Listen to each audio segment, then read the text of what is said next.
Hello, അങ്ങനെ പുതിയൊരു വീഡിയോയിലേക്ക് എല്ലാവർക്കും സ്വാഗതം. ഇന്ന് നമ്മൾ വെറൈറ്റി ആയിട്ട് ഒരു പിങ്ക് ആൻഡ് വയലറ്റ് കോമ്പിനേഷനുള്ള ഒരു പ്ലേസിലേക്കാണ് പോകുന്നത്. ഫുൾ ലൈറ്റ് സെറ്റിങ്സ് ചെയ്തിട്ടുണ്ട്. ദുബായ് ഫെസ്റ്റിവൽ സീസൺ ആണ്. അപ്പം അതിൻ്റെ റിലേറ്റഡ് ആയിട്ട് ദുബായ് ഷോപ്പിംഗ് ഫെസ്റ്റിവലിൻ്റെ റിലേറ്റഡ് ആയിട്ട് നടക്കുന്ന ഒരു പ്രോഗ്രാമിലേക്കാണ് നമ്മൾ പോയത് കേട്ടോ. എൻ്റെ അടുത്ത് പറഞ്ഞില്ല ഇങ്ങനൊരു നല്ലൊരു പ്ലേസിലേക്കാണ് പോകുന്നത്, ഒരു സർപ്രൈസ് തരാമെന്ന് പറഞ്ഞാണ് എന്നെ കൊണ്ടുപോയത്. അവിടെ പോയി നോക്കുമ്പോൾ ഫുള്ള് ഡാൻസ്, പാട്ട്, ഫുൾ എൻ്റർടൈൻമെൻറ്റ് കാര്യങ്ങൾ, പിന്നെ ഷോപ്പിംഗ്, അങ്ങനെയുള്ളൊരു പ്ലേസ് ആയിരുന്നു കേട്ടോ. എനിക്കിത് കണ്ടപ്പോൾ തന്നെ ഈ ബാൻഡുകാരെ ഇഷ്ടപ്പെട്ടു. കുറേ നേരം അത് നിന്ന് ആസ്വദിച്ചിട്ടാണ് അടുത്ത സെക്ഷനിലേക്ക് പോയത്. പിന്നെ ആ ഒരു മ്യൂസിക് കേട്ട് കഴിഞ്ഞപ്പോൾ നമുക്ക് വൈബ് ഉണ്ടാവുമല്ലോ. ആ വൈബിൽ അങ്ങനെ പാട്ട് പാടി അങ്ങനെ ഡാൻസ് കളിച്ച്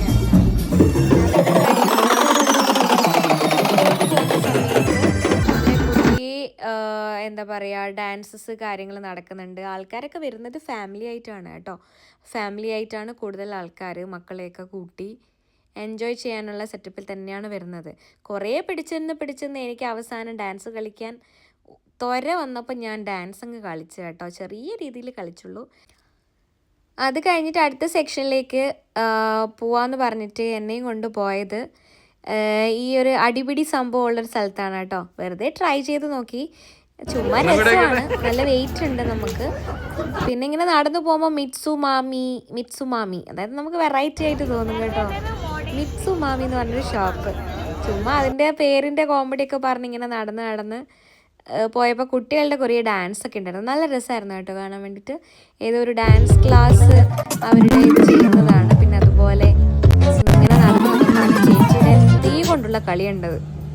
അടിപൊളിയാണ് കേട്ടോ കാണാൻ വേണ്ടിയിട്ട്. നമ്മൾ കാണുമ്പോൾ വിചാരിക്കും ഓക്കെ വളരെ സിമ്പിളാണെന്ന്, പക്ഷേ ഇത് വളരെ ഡിഫിക്കൽട്ടാണ് ചെയ്യാൻ വേണ്ടിയിട്ട്. എന്തായാലും നല്ല രീതിയിലേക്ക് കാര്യങ്ങൾ കണ്ടിരിക്കാൻ വേണ്ടിയിട്ട് നമുക്ക് ഇഷ്ടപ്പെടുന്ന കാര്യങ്ങളൊക്കെയാണ് ഉണ്ടായത് കേട്ടോ. പിന്നെ അങ്ങനെ നടന്ന് അതിൻ്റെ എൻഡിൽ പോയി. എന്നിട്ട് പിന്നെ അവിടുന്ന് ആദ്യവും റൗണ്ട് അടിച്ച് തിരിച്ചു വരുമ്പോഴാണ് തലാബത്ത് ഡിന്നർ കണ്ടത്. അതായത് നമുക്ക് വേണമെങ്കിൽ ഓർഡർ ചെയ്ത് കഴിഞ്ഞാൽ ഫുഡ് ഇവിടെ ഡെലിവറി വന്നിട്ട് നമുക്ക് തരും. അങ്ങനെ പിന്നെ ഇവിടെ വേറൊരു സ്പെഷ്യാലിറ്റി ഉണ്ടായത്, ഫ്രീ ആയിട്ട് പോപ്കോണും ഫ്രീ ആയിട്ട് നമുക്ക് പുല്ലുമുട്ടായും കിട്ടും കേട്ടോ. അപ്പോൾ ആ പോപ്കോൺ മേടിക്കാനുള്ള തിരക്കിലാണ് ഞാൻ. ഫ്രീ ആയിട്ട് കിട്ടുമ്പോൾ പിന്നെ നമ്മൾ മലയാളികളൊന്നും വിടാറില്ലല്ലോ. അങ്ങനെ അതൊക്കെ കഴിഞ്ഞ് ഏകദേശം സമയം ഒരു 2-2.5-3 മണിക്കൂർ അവിടെ ചിലവഴിച്ച് നമ്മൾ പോവുകയാണ് സുഹൃത്തുക്കളെ. അങ്ങനെ അവർ നമ്മളോട് നന്ദിയും പറയുന്നുണ്ട് കേട്ടോ. Thank you for vibing with us. അപ്പം നമ്മൾ തിരിച്ചൊരു താങ്ക് യു കൊടുത്തു. നമ്മൾ അങ്ങനെ അവിടെ നിന്ന് മൂവ് ആവുകയാണ്. സോ അടുത്ത ലൊക്കേഷൻ പിടിച്ചുകൊണ്ട് ദുബായിൽ നിന്ന് ഷാർജയിലേക്ക്. അപ്പോൾ ഓക്കെ ഗൈസ്, ബൈ. അടുത്ത വീഡിയോ ആയിട്ട്